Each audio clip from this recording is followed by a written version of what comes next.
There's a queue currently of 500,000 children for NHS support for their mental health.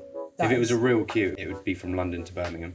Welcome back to the LuxeGen Challenges podcast. I'm Amber, and today I'm joined by Ben West, a dedicated mental health campaigner who has transformed personal tragedy into a beacon of hope for others. Just a quick disclaimer, we're going to be discussing suicide and mental health, so as a warning, this episode may be triggering.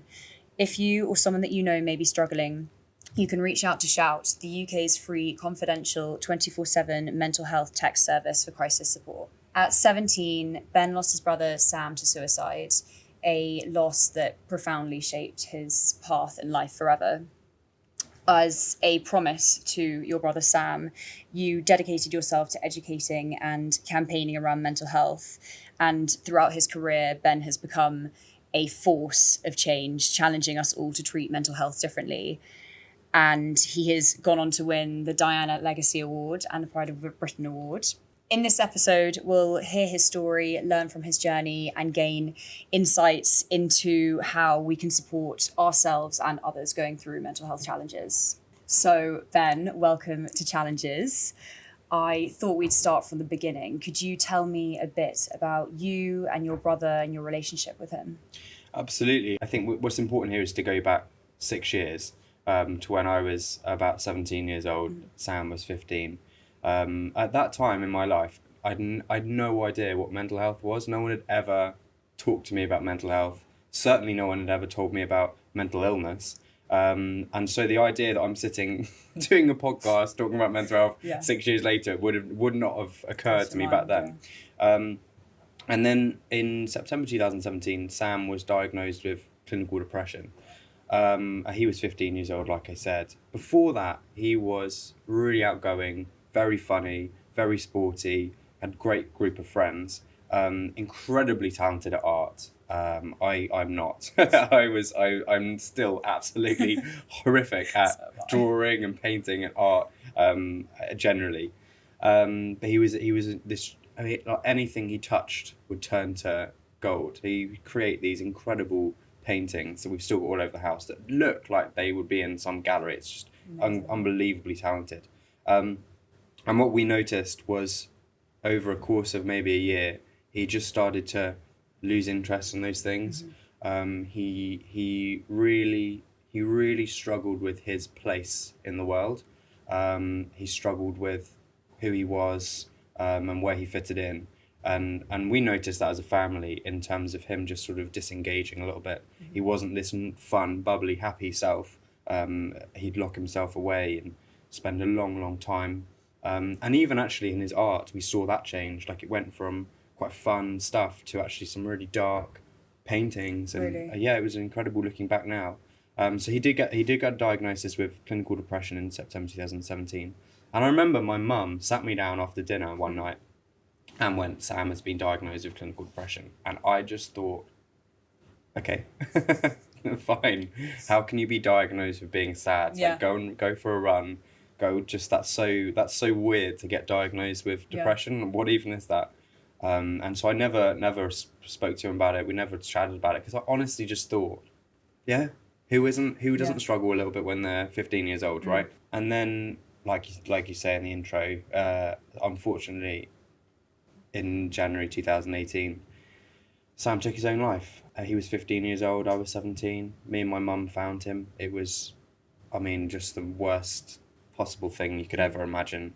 Going upstairs to find on a Sunday evening. It was absolutely horrific. And I've spent years and years and years going through treatment and therapy to sort of be okay with the thought of that. It was just the most traumatic. Losing a loved one in itself is awful, but under traumatic circumstances, as you'll know, it just adds this extra layer of pain on top of your grief.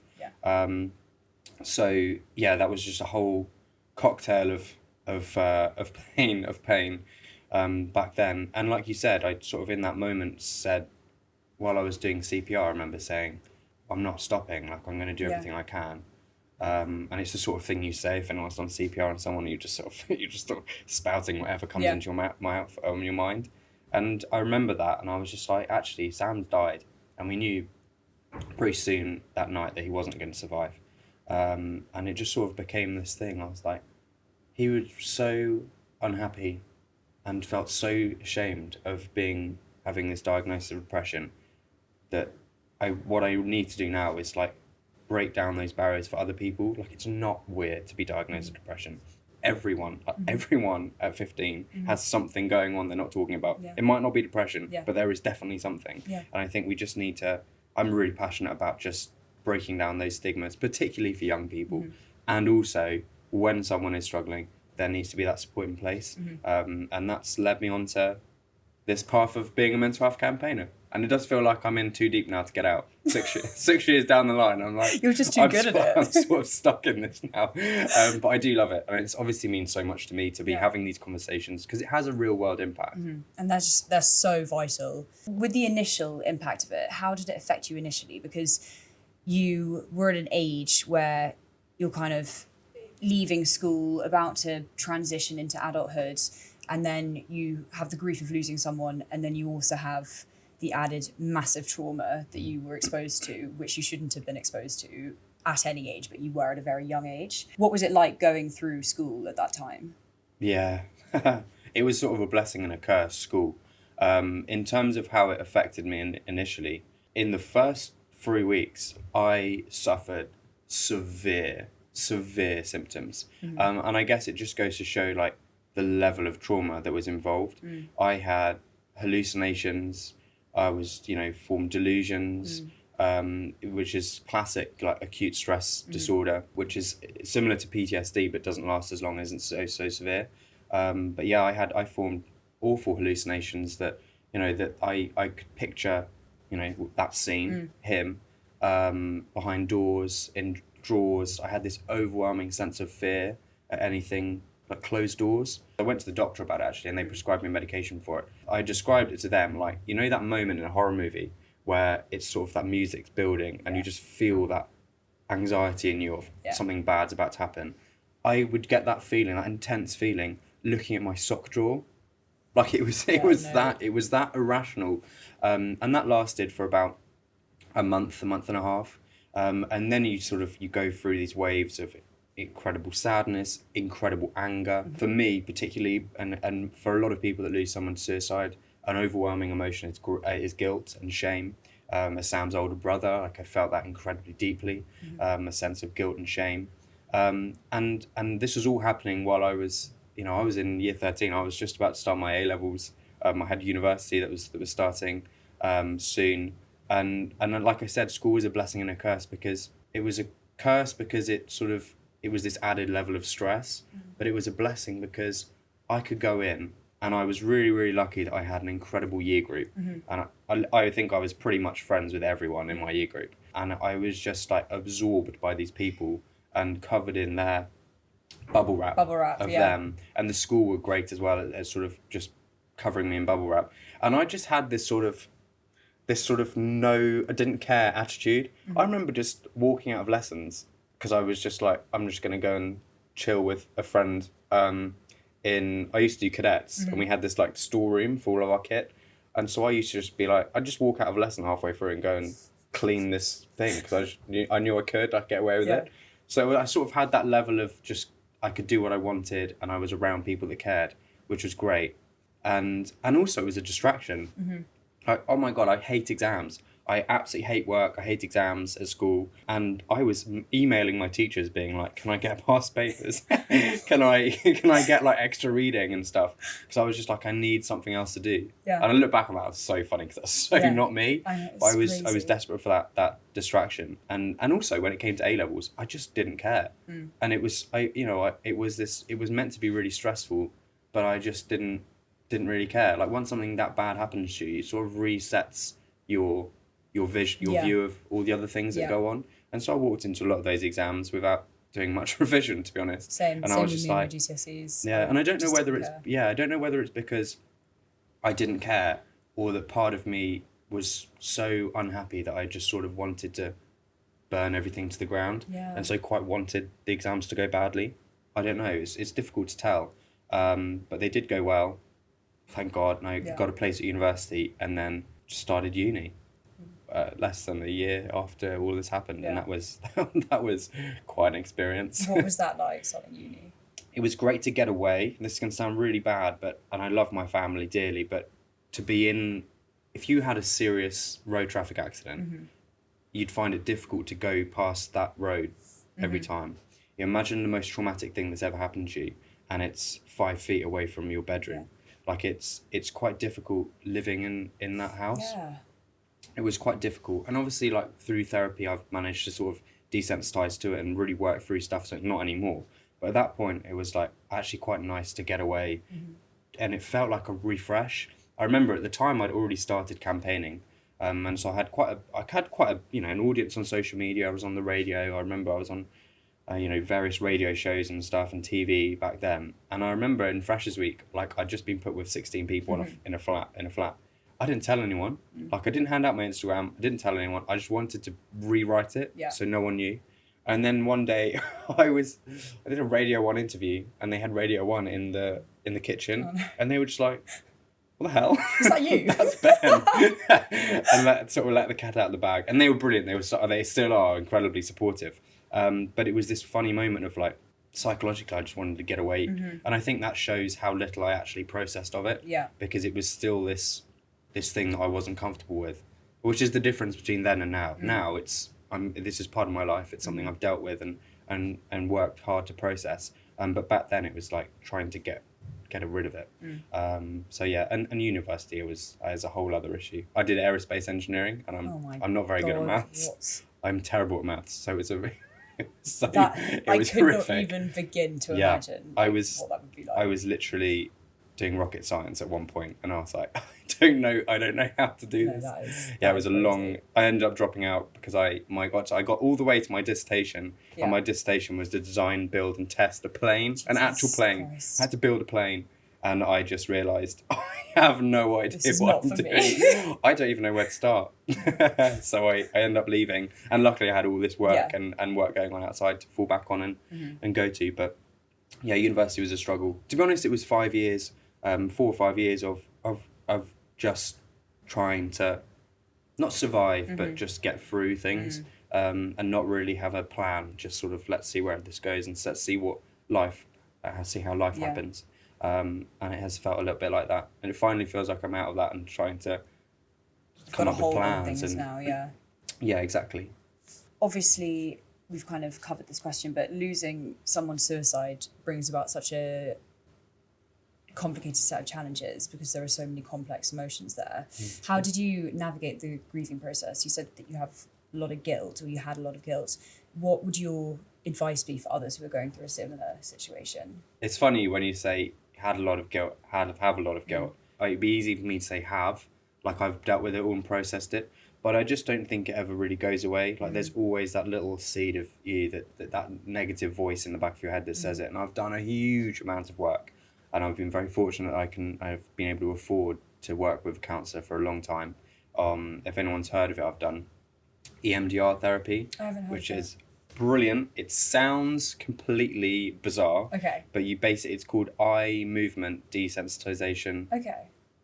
Can't remember what the R is. But you basically move your eyes. Okay. And you tap each side of the body, and you get sounds that go each side, and it is incredible. And it's got an incredible studies and science behind it. It basically with our brain in normal everyday life, we have, imagine an airport security. So when thoughts go through your brain and go from sort of an idea to an actual thought, it has to pass through this airport security. Yeah. And your brain determines whether it's safe or not. You know, these thoughts about an incredibly traumatic experience, so it helps a lot of people with car accidents, sexual assaults and stuff like that. It sort of beeps and the brain stops the thought from happening. So it's very, very difficult to process intense thoughts because your brain just doesn't let it go out. And so EMDR, when you do these sort of eye movements and tapping and the sounds, it effectively turns off the sensors in that airport security, so any thought can go out. So when you're with someone that is a clinical practitioner and working through it with you, you're able to then think those thoughts and feel those thoughts and then process them in a really safe way. It's an incredible thing, and I've done that. And the focus of that for me was around guilt. What I'd say to people, and this is so much easier said than done, is guilt is I think, in my personal opinion, guilt and shame are the worst emotions. There's no emotion that is worse. I completely agree. It's the worst one. It's absolutely takes the biscuit. It's the worst one. The thing that people need to know about guilt and shame is you should only feel guilty for something you've done on purpose to hurt someone else. Yeah. And if you haven't done it on purpose, and you haven't done it to hurt someone else, the guilt is completely misplaced. And so we've got to really keep ourselves in check. If we're feeling guilty for something, and we haven't done it on purpose, and it's not hurt anyone, then it's a misplaced guilt, and it's not fair on ourselves to hold that. For me, for example, my guilt was so overwhelming. I mean, at one point I thought I was going to be arrested and sent to prison because I thought I essentially killed my brother. It was that level. So I didn't tell anyone about these thoughts because I was so convinced that I'd be arrested somehow.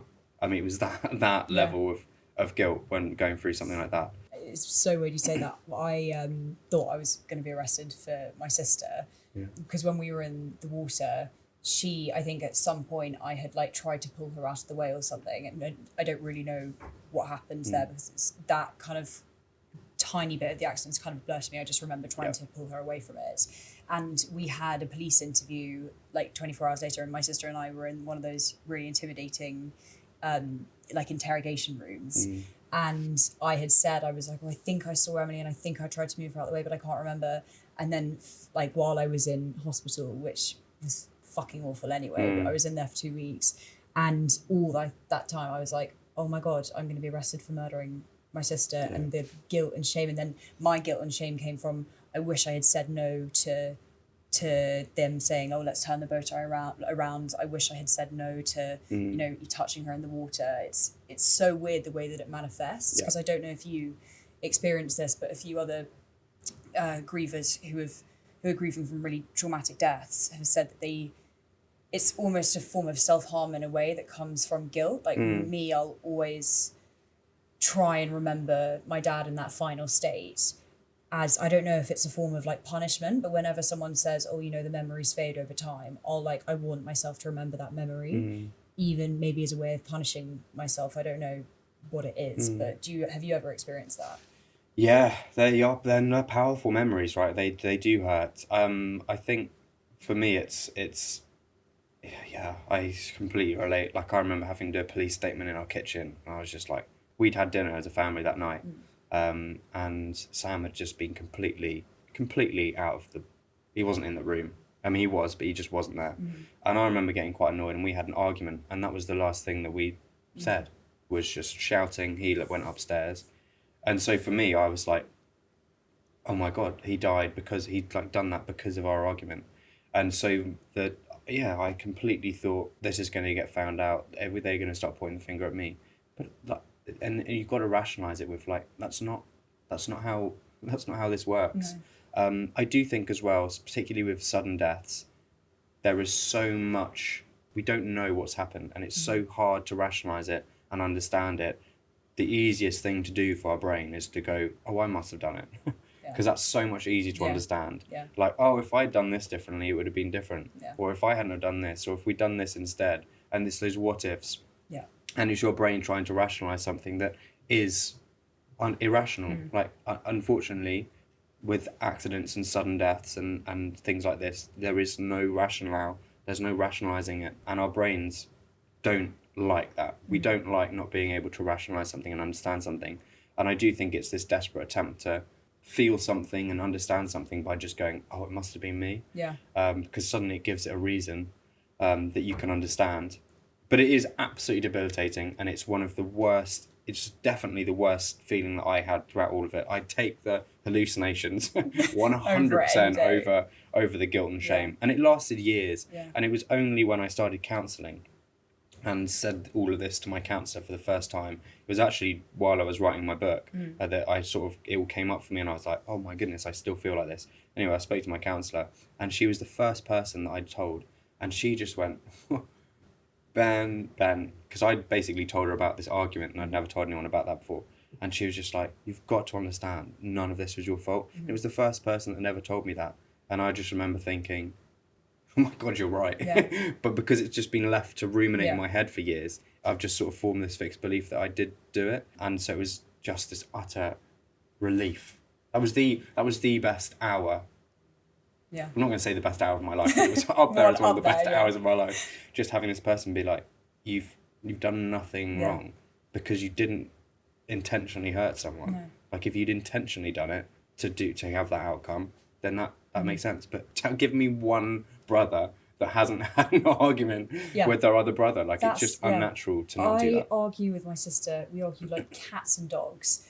But at the end of the day, as I'm sure same with you and your brother, it's you know that you still love each other more than anything in this world. Although our losses are different, I found it really helpful when I spoke to people who had gone through a similar situation. And I really found the importance of community. Did you ever get this? Yeah, I think this is the important thing with any sort of loss or any sort of experience, whether it's being diagnosed with cancer, going through mental illness, going through grief. The community and hearing other people's stories is so important. That element of peer support is just it's so crucial. I found it really helpful, and I guess I've been lucky because of the job I do. I get to meet people that have gone through exactly the same thing that I have in exactly the same situation, sort of compare notes, right? Compare notes. And that's really beneficial as well because no one tells you, and this is something again that goes back into my campaigning. No one tells you what to expect. Like we don't talk about death in the UK. We're not good at talking about it. We're certainly not good at talking about grief. So when it happens and it's severe, you have no idea what's normal. Yeah. And for me, everyone was telling me, you've got to be careful because PTSD. You don't want to get PTSD. Make sure you're talking about stuff, Ben. Don't bottle it up because you worry about PTSD. And PTSD was this thing that everyone kept. Yeah. And they were completely saying it for the right reasons. They were looking out for me. But I just started getting this fear of, I've really got to get this together because otherwise I'm going to get PTSD, and I really don't want PTSD, especially with the symptoms I was having at the time. And it was only until you start talking to other people that have gone through it, you're just like, oh, that's so normal. Like, it's just a normal part of grief. And yeah, this is quite on the severe end, but it's just a normal reaction to it. Yeah. Acute stress disorder, it's quite a normal response to some of this. And it's very common for people to develop it. It only lasts 3 or 4 weeks, a couple months. A lot of people go through that, and it's only when you start speaking to those people that it helps. And it's the same with people on the other side of this. I obviously work with a huge number of people that are suicidal, have tried to take their own life, are incredibly unwell, and it's very settling to hear their story, but also connecting them with other people that are going through the same thing. And it's one of the reasons why I started campaigning, actually, because I realised that all these people at school that were struggling with the same thing, but none of them knew that each other was struggling. And I just thought, well, I can't tell them, so how can I do something that's going to let those two people tell each other about their experiences? And suddenly you've got these friends that have no idea that they're both struggling with the same thing, will now have that sort of confidence and I think that's so powerful. It's really interesting what you say about how your friends were saying, don't get PTSD. Because when I was diagnosed, I think I was so used to seeing the way that it's depicted in the media. Yeah. And then for me, like, luckily my experience with PTSD wasn't, as intense as it was in the media. But I think when I got diagnosed, now that I had that label, I was like, my mental health is going to go so much more downhill from here because I know what's waiting in front of me. It's almost like an illness that I knew was going to get progressively worse. And it's not until I went into therapy that I realised it's actually completely, like, the symptoms that you're feeling are completely normal. We're going to work through them. They're not going to be, as life-threatening as they show in the movies. Because at the moment, I just felt like a sitting duck with it. 100%. Yeah. And it's scary, right? And and this isn't just us either. I do a lot of work with the emergency services, and I was with the fire service in Watford recently, and I was talking to them, and they were just like, with the stuff we see, I'm really worried I'm going to get to like 40, 50 and develop PTSD. And I was just like, it's so interesting you say that because that's exactly how I felt.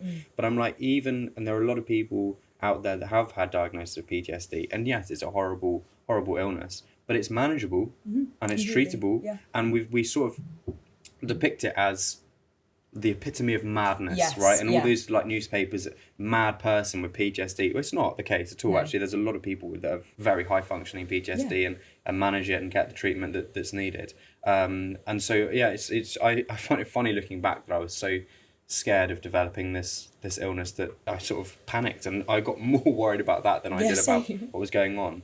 And it's really common to feel scared about that. But I guess it's just about talking. And then also, we can offset the risk of PTSD by having good self-care strategies in place for after we experience trauma. And people like the fire service that are experiencing trauma a lot, this is why we need to do being invested in preventative measures like education for them, because the more you can work on debriefing and doing self-care after going through traumatic experiences, the less likely you are to develop these issues down the line. That's what I was saying to them, and obviously that's really new to all of them. Same with the police and the ambulance service and the military.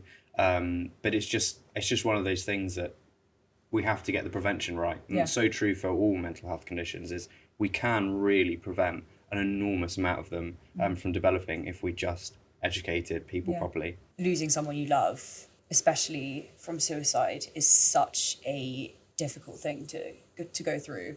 But with all grief, you need to honour and celebrate everyone's memories. How do your family and you celebrate Sam's life and Sam's memory today? We talk about him a lot now, which we didn't at the start. It felt awkward to talk about him. His paintings are everywhere, which is lovely. And I guess through this work as well, like fulfilling that promise, and both my parents set up a charity, the Sam West Foundation. They're training mental health first aiders in schools and the police.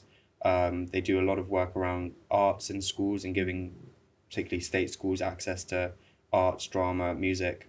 With suicide in particular, when you look at this history of how it was treated, it just makes you so angry. If Sam had died from suicide 50 years ago, he wouldn't have been able to be buried. He would have been treated like a failure, a criminal. If he'd survived, he would have been potentially prosecuted. And so for me, it's like, actually, the fact that we're being honest about it and open about it and being proud of him for getting through a day of being in such a dark place.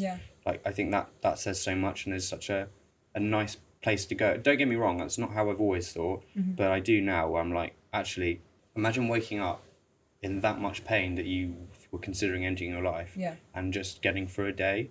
Like, that's insane. The courage, isn't strength, it? The strength to just get through one day of that, let alone 3 months, is just extraordinary. So I guess it's about paying tribute to that and remembering him as a really strong, loving, funny individual. And that's the memory that we have now, and that's the memory that we've got in the photos of him around the house. This cheeky little Sam, like laughing, smiling, painting everything. Like, that's him.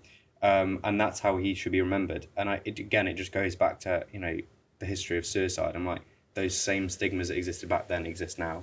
I remember there were certainly people that, when Sam died, completely rejected the idea that it was suicide, because they were so scared to be associated with that word. Really? I mean, the more when you're in this world and you've lost someone to suicide, you realise that we've not made that much progress in terms of stigma around it. And so for me, it's like, I want to fly the flag of Sam. Like, he was this incredible young man that was destined to fail because society had not implemented the structures that it needed for him to survive in. And that's what led me to campaigning, because I'm like, we have every opportunity and we know what to do to stop people like Sam dying and to stop people like Sam even developing an illness. Why on earth are we not doing it? It's a conversation that's obviously being spoken about a tiny bit more today, but I wanted to get your opinion on the difference in the way that the UK treats men's mental health and women's mental health. Women are far more likely to talk openly about their mental health. They're far more likely to be diagnosed with a mental health condition. Do I think that women are more likely to have a mental health condition? No, I don't think so. The highest suicide rate is actually amongst middle-aged men, and I think it's because for so long they can rely on being young, and then they get to an age where they felt so unhappy for so long and have no coping mechanisms whatsoever that they just see suicide as the only way out. Like I said, I work with the fire service, work with the police, I work with the military, the armed forces. It's even now today, you see exactly where it comes from. And this idea that men have to be tough and men have to be stoic and get on with things and Stiff just up a bit. it is exactly that, and it still exist. I found it when I was talking about my stuff. There's a part of me deep down that still feels uncomfortable talking about my emotions. I'd much rather make a joke and just get on with something and just deal with it on my own. If it was up to me, that's what I do, but I have to keep myself in check and I'm not doing it. Such is the power of the boys don't cry attitude that I grew up in. And yeah, it is really a significant issue, and I don't think it gets enough light. But also, you know, mental health affects every societal issue we have. Like any social issue you can think of, there is an element of that which is connected to mental health. And not only have we got an issue with male suicide, we've also got an issue with male violence, rape culture, with all this sexual harassment. All of that is connected to low emotional intelligence and an issue dealing with emotions. Anger being the absolute key one. Men are absolutely awful at experiencing and feeling anger in a healthy way. We're so bad at it because no one in our entire lives has ever taught us how to be angry in a positive way. And everyone feels angry, but it's important to understand how to be angry because just like every other feeling, you have to feel it to free it. So it's no good feeling angry and being like, well, I can't be angry, blah, blah, blah, bottle it up. And then you'll find you'll get into a car and someone will pull out on you and you're just like, like this, right? Because suddenly all that anger's come out that you've been bottling up.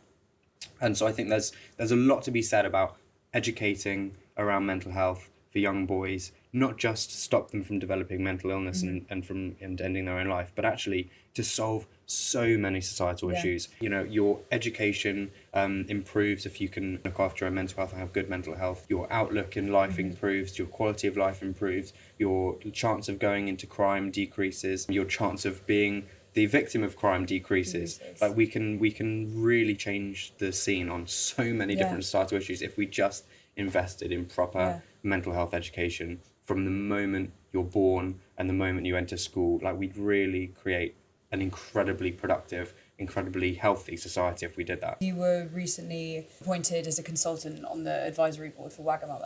Yeah. And you worked on their partnership with Shout. Yes. Could you tell us a bit about that? Yeah, absolutely. So I love Shout. They're the National Crisis Text Line, like you mentioned. It is an incredible charity. Basically, anyone in the UK can text the word Shout to 85258 and you'll be connected to a trained crisis volunteer.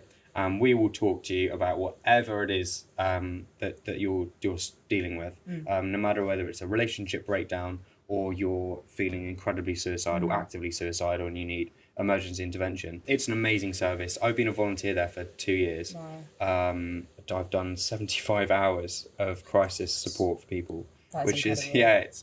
It's amazing. And I remember so much of it. Like in those 75 hours, I've spoken to some pretty amazing inspirational individuals who have been in the worst moment of their life, but it's just been the most incredible, impactful thing I've ever been a part of. And anyway, really good that Wagamama's partnered with them. We're trying to basically get volunteers, drive sign-ups, because the impact of the charity is driven by volunteers. It's not driven by, the CEO. It's not driven by charitable work. It's literally right there on a screen. It's the volunteer and the texter talking.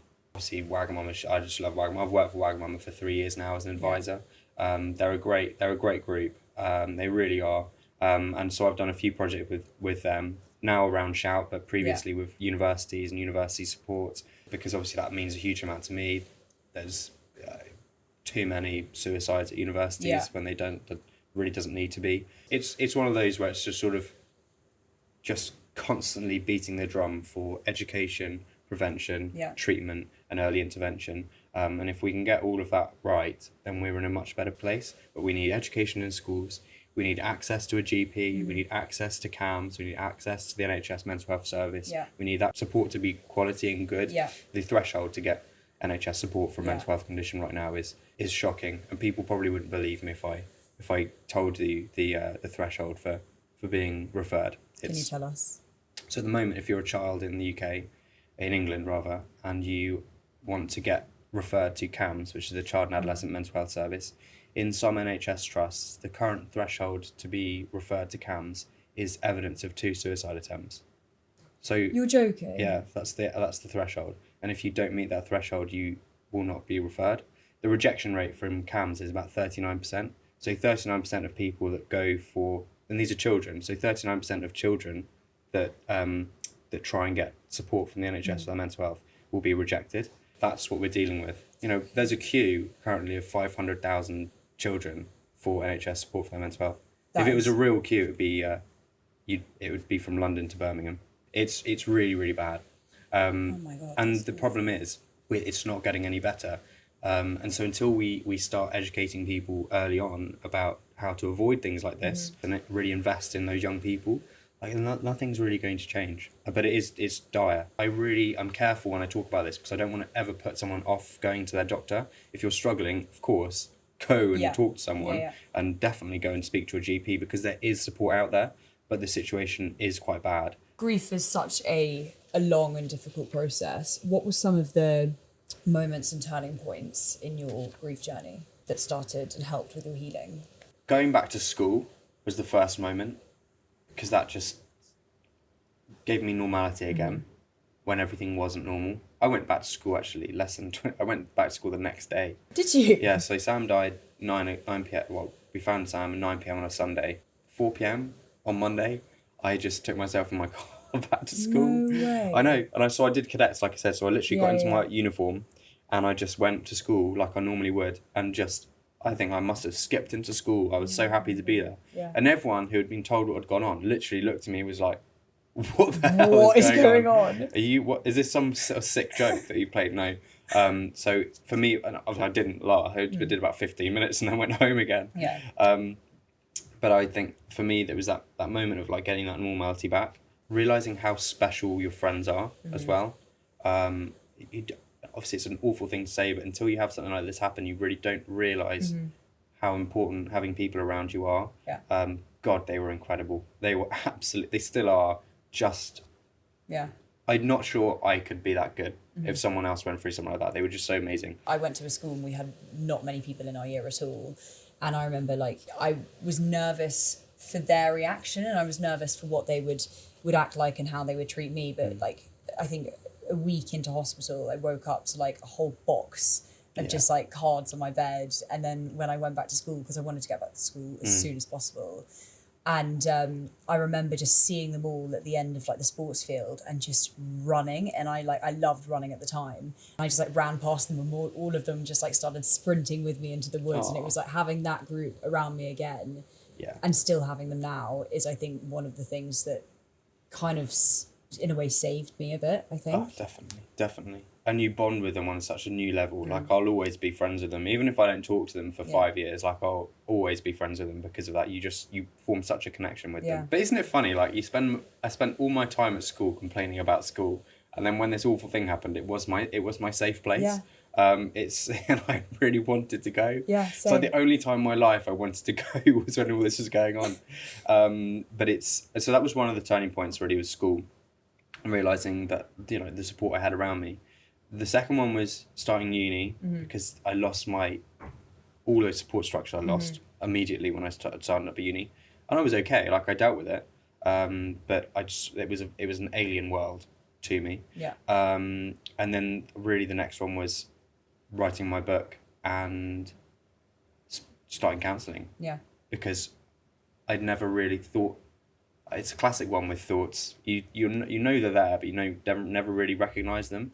And I started writing my book, and I spent 3 months, and I did nothing but write it. Yeah. And I was living on my own at the time, so I was literally just all consumed by this, and it was amazing. The stuff that you can come up with that you're I didn't realise I was thinking that was just wild, and that for me was really quite difficult because it was a difficult subject and difficult thoughts coming up, but it was the most incredible thing I've ever done. It was just absolutely incredible. I think everyone should write a book. We love to shed a light on people who can turn their grief into positive action. From campaigning in classrooms to the steps of Downing Street, you have become such a vital figure in changing the UK's attitude and understanding of mental health. What and how did you transition from personal healing to becoming an advocate for mental health, and what motivated you to take this path? There were lots of reasons. One was the guilt. I felt like an awful human being. I hated myself sometimes. And so I was like, I really want to do something positive. One was the fact that I'm not a serious person.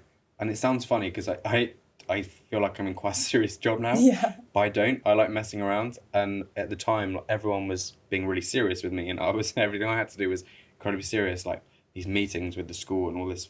And I was like, this is not me at all. Me. And so I wanted to do something fun. My first ever mental health event was a massive 200-kilometer walk. And I literally made the T-shirts bright pink. And I was like, there was music. And it was all around mental health. We were raising money for mental health charities. And it was all about trying to get those conversations to happen. Because I find walking is just the best way to talk about difficult things.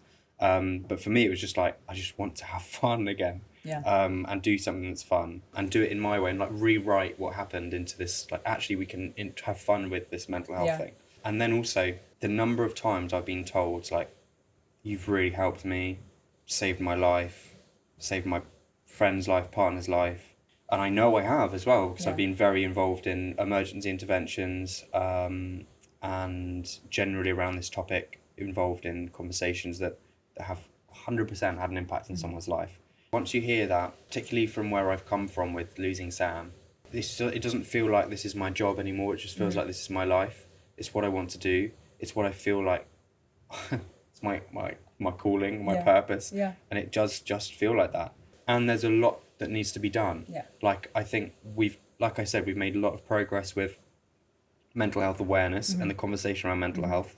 But to actually create any sort of change, we need to go so much further beyond that. You know, it's all good and well someone talking about them struggling, but if we don't have the structures in place to then get that person clinical support or get that person intervention, like it doesn't mean anything to have these conversations.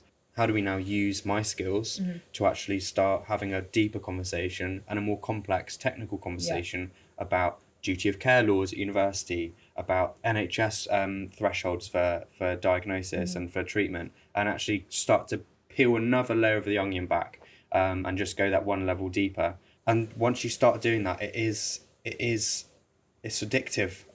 It's incredible to feel like you're creating change. Mental health is becoming far more spoken about today, but for those with less education around the subject, are there any signs to look out for amongst ourselves or others that may be struggling with their mental health? It's a good question. I think it's really important because even people that are educated on it, it's useful to get the reminder. Even me, right? It's useful to get the reminder. I think we're quite good at feeling things in our gut. We tend to know if someone's not doing okay. Yeah. We tend to have a feeling. And I think what's important is taking that seriously, that gut feeling, and always trying to have that conversation. It's a really hard thing to do. Asking someone, what's going on? Are you okay? Why are you doing this? Or why are you like appearing like this? Yeah. It's really difficult because it's quite scary. But it's important to always work on those gut instincts because it's usually right. But some of the sort of standout things to look out for, the big warning signs, losing interest in activities they'd previously enjoyed. If you go play tennis every Thursday and suddenly they're like, not doing that, don't want to come, blah, blah, blah, pulling out of social events, stuff like that. Big warning signs. Obviously low mood, low motivation. If you're working with them, it's maybe being late often or not getting work done or work to a lower standard than usual. Some warning signs for suicidal ideation can be sort of getting affairs in order, so sort of saying goodbye in their own way, or which can also feel quite normal. It can be maybe getting life insurance, sort of talking about a will. And actually on the flip side, which people don't usually understand, is one of the biggest warning signs for someone that is very imminently at risk of harm is joy and weightlessness and happiness.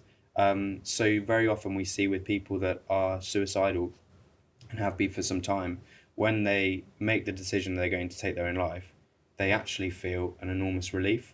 And so they will be incredibly sociable, will be very, very joyous and almost displaying symptoms of like mania, which is really just over the top engaged, enthusiastic, and just relieved. And that can be a real warning sign that they've sort of got things together and sort of got a plan together.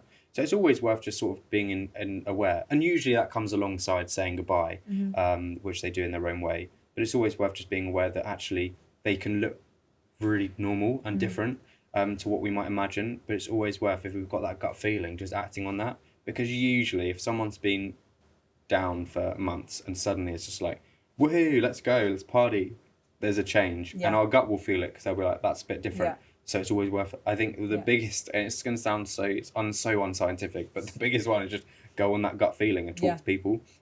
What's going on? Are you okay? This is what I've noticed. What's going on? Stuff like that is really important. And it doesn't have to be confrontational, because I think so many people are so scared of coming across as, you know, overbearing or too inquisitive. I just think asking questions is the most important thing you can do. 100%. And there's things we can bear in mind. Not confrontational is the absolute perfect one. I teach mental health first aid, and one of the absolute most important things is environment. If you're going to talk to someone, it's no good talking to them in a pub or at work in the middle of a hot desking office. Taking someone to one side and going, I've noticed this, what's going on? Or I've noticed this, you know, I'm here for you, like, is there anything you want to tell me or we'll talk about? That's how we do it. I've noticed that you've sort of been late quite often. Is there anything going on that you want to talk about? Brilliant, because that gives that person permission to be like, okay, finally, that someone's noticed. Because very often it is a feeling of, oh, someone's noticed, I can talk about it. And even one conversation can be hugely beneficial to someone. Additionally, what are some practical steps that you can recommend to someone who's struggling? Yeah, practical steps for someone that's struggling. I guess has two real approaches. For someone that's sort of just experiencing low mood, maybe struggling a little bit, but isn't sort of severely struggling. Like things like grounding techniques can be really useful. And a grounding technique is basically mindfulness. So if we're sitting here, a great one is trying to use our senses. So if you sit here and you just focus on your breathing, you sort of go through your sight first of all. So how many things can you see that are brown or pink or red, and just notice each of those objects. I do it in the park sometimes. It's just you immediately feel relieved and stressed. Talking, getting into a habit of being honest. So, you know, I tend to now, if someone asks me how I am, I'm like I was this morning. Tubes are awful. You know, I'm like actually being honest when you not just arrive and being like, yeah, everything's good. And the same with friends. So if they're going, how's your week? I'm like, actually had a really difficult conversation on Monday. Blah blah blah. But otherwise, I'm good. You know, it's sort of getting into the habit of just being honest about that, because you do feel relief having a conversation with someone. It's like a debrief. Two other important things are we should all be checking in with ourselves daily, and not just checking in like, oh yeah, I'm okay. Really taking 5 minutes out just to go through sort of a body scan of like, how am I actually feeling? Is there anything that's on my mind? Is there anything I'm still thinking about that I shouldn't be thinking about? And that's a really good thing to get into the habit of. And then finally is acting on all of those. If there is something that is worrying you, just putting in that plan to for that next step, and understanding what it is that's going to help. On the other approach is someone that's got severe symptoms and is really struggling. It's a bit like, I always say this, like self-care is a bit like going into a cancer ward and saying everyone should eat their 5 a day. Like, really good for your health, but let's focus on the chemotherapy and radiotherapy. With someone with a diagnosed mental health condition, schizophrenia, bipolar, whatever, it's really good to do self-care, really grounding techniques, exercise, all nutrition, all really, really good. But we need the clinical treatment. So it's about going to your GP. It's about getting support. It's about going on online, seeing what services are nearby, and trying to get that clinical treatment, because it needs to go alongside that self-care, which again is the reason why, you know, from a campaigning point of view, the NHS is so vital here. Very often you can't just self-care your way out of a diagnosis of a severe mental health condition, and it needs that clinical intervention. So I'd say those are the two real approaches. Most people fit into one of those boxes. You can either really look after yourself and make yourself healthy and make sure your life is sort of as supportive to you as possible, or do that and try and get some clinical support in place, which is difficult, but it's not inaccessible. We're in a bad situation, but it's still there. I would love to know some of your self-care techniques and coping strategies as well. Sleep. It's so important. It's such an overlooked one as well. Everyone, when we talk about self-care, everyone skips to like meditation and yoga and all this. get the basics right, get a good night's sleep, and you'll feel better. I mean, it's pretty standard. Yeah. If you're having a bad day and you go to bed early and you have a nice night's sleep, then you'll almost certainly feel better the next morning. Sort of my more active self-care strategy is I love running. I could run and never get bored of it. I love running. I'm not particularly fast, but I just get into that rhythm. I don't run on treadmills. I run outside, like parks and stuff. I just will run. I could honestly just keep going. I love it. With mindfulness and all these self-care techniques, what you're really doing is allowing yourself an escape, but also a sort of that safe experience to sort of have thoughts and think about things. Running for me is when I do all of my creative thinking. Like, it's when I come up, if I'm thinking of doing a new campaign or something, I'll go on a long run and I'll just think about it and have my phone in my pocket and I'll just note things down. Or if I've had a stressful day, if I do a shout shift, for example, and I've spoken to someone that's in a really bad way, I'll always try and get a run in afterwards, because I can really, and I can tell that it's helped, because I just come back and I'm not thinking of that thing anymore. Even like with working out, I tend to exercise because it makes me feel amazing. If I'll do like an exercise before work, I will feel great for the day. But if I run at night, because I'm someone that really, really struggles with their sleep, and everyone said, oh, just go on a walk or like do a meditation before sleep, and yes, that's really helpful. And my mum was actually the one who said, walking and running, it did actually really, really benefit me. And I tried that and my sleep, completely improved. That and magnesium, and introducing that to my sleep schedule as well, completely changed my sleep. The other thing is, and I challenge everyone to do this, with if you like running, is try occasionally to just leave your watch at home and don't track it, because you'll find, even I will take my watch and I'll be looking at the time and I'm like, oh, I could get a good 10k time here or stuff, and I'll have runs where I'm training and like exercising, but then I'll actively do a run that is a training run or a mental health run, and there's a big difference. So on a training run, I'll be tracking it. I get a time, aim for a nice 10k, do intervals or something. But on a mental health run, I won't take my watch. I set the precedent there of I do not care my pace. I don't care what my pace is. I don't care what my time is, and I try and run. So I'm actually trying to work out how you do it as well, because it's meant to be really good for long distance running. It's I'm trying to pace it on heart rate, so you can sort of feel. So my mental health run is basically I run to a pace where I would happily be able to look around, smile, and have a conversation with someone. So it's really low impact, low intensity stuff, and it's a sort of pace that you could just go on and on and on and on and on for, and you just take away that pressure of achieving something, because then you can just focus on how you feel rather than what you've achieved. I think more people should do that in the gym as well. The gym is really, really good for your mental health, but so many people go there with a plan and with something to achieve. And actually occasionally, whilst remaining safe, obviously, just going there without any sort of ambition or expectation, and just sort of doing it because it feels good. I think occasionally we just need to keep ourselves in check. And also we do live in a world where, body dysmorphia, muscle dysmorphia, eating disorders, body image is a massive problem. And sometimes it's nice to take the expectation out of exercise.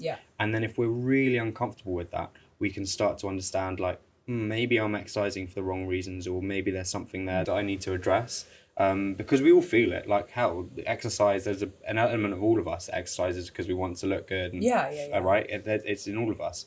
But sometimes it's worth just keeping that in check, because obviously with eating disorders and body dysmorphia and stuff like that, one of the biggest warning signs is having those rigid exercise routines. Bit of a tangent, but one of the things I did recently was I went to the physio and I was like, listen, I'm so bored of just doing these exercise regimes where you've got to do 3 sets of 12 and that kind of stuff. It's just so not me. And she was like, listen, all you really need to be doing is movements and lifting things that are going to benefit you and your body when you're older. Lifting things knowing that it's going to benefit me when I'm older, I'll be able to pick up something without any pain, is so kind of fulfilling for me in my head. But then also leaving it feeling amazing is the best feeling.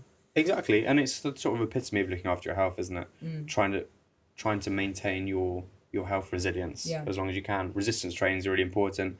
Cardiovascular training is really important, but it can be done in a way that's not intense. We're in this phase on social media at the moment where everyone seems to be running, and everyone seems to be doing marathons and all this. And I'm like, look, love a marathon, love all of that, absolutely brilliant. But I think it makes it more inaccessible if everyone thinks that's the mark in the sand. If for you, going for a 5k and walking the last 3 it makes you feel good.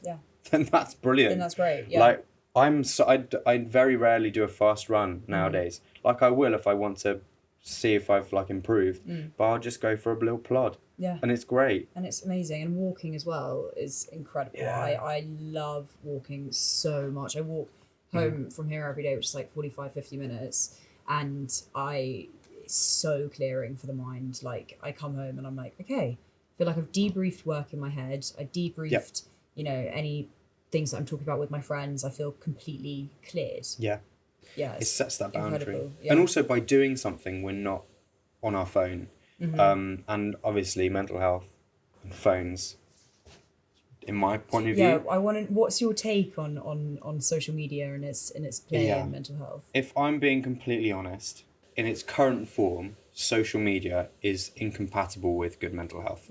It's obviously quite a difficult subject because people have different views on it. Yeah. And yes, social media can be incredibly good, but overall social media is designed with the same psychology that casinos are designed with. It's exactly the same psychological design. It's so damaging to our mental health. I read something the other day. An 18-year-old today, we have a certain number of, I think it's like 240 months of our lives are free time when you take away work and sleep and all this stuff. So about 230. And 94% of their free time for their whole life is going to be spent looking at a phone. That is wild. Yeah, isn't it? Apps like TikTok are really beneficial for political change and activism and free speech. However, I am a big believer in there are age restrictions for these apps, but there are so many loopholes in them that so many kids who are far too young to be seeing any of this social media are on them, and they're spending their whole life on them. What's your view in having stricter laws on social media app age restriction? We need strict laws on social media, but I think we need stricter laws on technology as a whole. I mean, lawmakers in the US and the UK, for many of them, a lot of them I'm sure a year ago didn't even know what TikTok was. Yeah. And that's so true with the internet as a whole. Like when the internet has not really been properly regulated in its entire existence. Yeah. It's been self-regulated by companies that operate on it. And we know that's created huge problems in terms of exploitation. People obviously have developed a love for these platforms. Yeah. And I say this not because I don't like them. I wouldn't be sitting here without Instagram and social media. That's how I get my message across. But they are exploiting us. That's the truth. We are making people an enormous amount of money by looking on social media. And by the impact of us doing that and being on these things it's absolutely destroying our dopamine system in our brain. Every time you scroll on TikTok to a new video, you're engaging your dopamine system. And the more you do that, the less effect it gives you, right? So the more normal it feels. And that's why, in my opinion, is why we're seeing an enormous amount of people struggling to watch feature-length movies. Feature-length documentaries. We've got this generation that has 15-second attention spans because we've basically overused our dopamine system so that our sort of reward center in our brains just become exhausted through all this content. And it's also created a really unhealthy culture of clickbait and very, very shallow themes. When actually very few social issues are shallow. And this is the sort of frustration of my job is now like, how do you explain incredibly complex historical legal structures in an entertaining way in 15 seconds? It's really hard. But so my problem with social media is not that it exists, because it can be a really useful product. I think it's just been let to regulate itself for too long. Okay. And the harm that it's causing children, and not even just children, the harm it's causing adults is just not being talked about enough. Things aren't going to change overnight, but what we can do ourselves is change our relationships with them. So being strict with ourselves about our screen time, being really strict about using apps. You can go on settings on most phones and get reminders for how long you've been on, because all of us have been scrolling, and then suddenly you're like, I don't remember the original video. Hours. 2 hours, or you come out of it and you're like, that's the original video. That was ages ago. Someone said that to me the other day. I was scrolling on TikTok, and I try not to scroll like in the evenings during the week. When I'm like, hungover on Saturday, I'll be scrolling in bed. And someone came into my room the other day and was like, do you remember the last video you just watched? Like, you've just scrolled, try and remember the last video that you just saw. And I was like, I can't remember. What people don't realise is they've spent an enormous amount of money on psychologists and studying human behavior and human psychology to create the perfect attention retaining system. We're plugging ourselves into this incredibly delicate, very, very, very well thought out, psychologically designed platform. And look, that's me from a mental health point of view. From Ben point of view, it's great fun. And that's also really important with mental health, is that we're able to have fun and we're able to enjoy and we're able to relax. And if it's an escape, it's an escape. And obviously it's amazing that the number of creators online that are fantastic. Me too. You know, stuff like this it's just been bolstered by social media. All of these things are brilliant. But personally, we have to just get far more strict with ourselves about how we use it, and who we're following on there. I have a rule: you can't follow anyone that's not educational, entertaining, or encouraging, or inspiring. And if it doesn't fit into inspiring, educational, or entertaining, then it just doesn't. You're not allowed to follow. So we've discussed a lot today, and your journey is so inspirational, and the work that you have done is absolutely incredible. The way that you have been able to turn grief into positive action is just so inspirational, because it shows that you can still have this beautiful, rich and full life, even though you've lost so many years of it to sadness and grief. Can you share some of your final thoughts and advice with the listeners? Yeah, look after yourselves. It's so much easier said than done. Really listen to what we've said, but also go out there and listen to what other people are saying about self-care. Come up with what works for you. Running works for me. I know I preach about it, but it might not work for you. But come up with something that does. And also, I think it's worth saying, like, I don't understand why I've got this platform. I know why, but I'm like, I'm just Ben. I'm just Ben.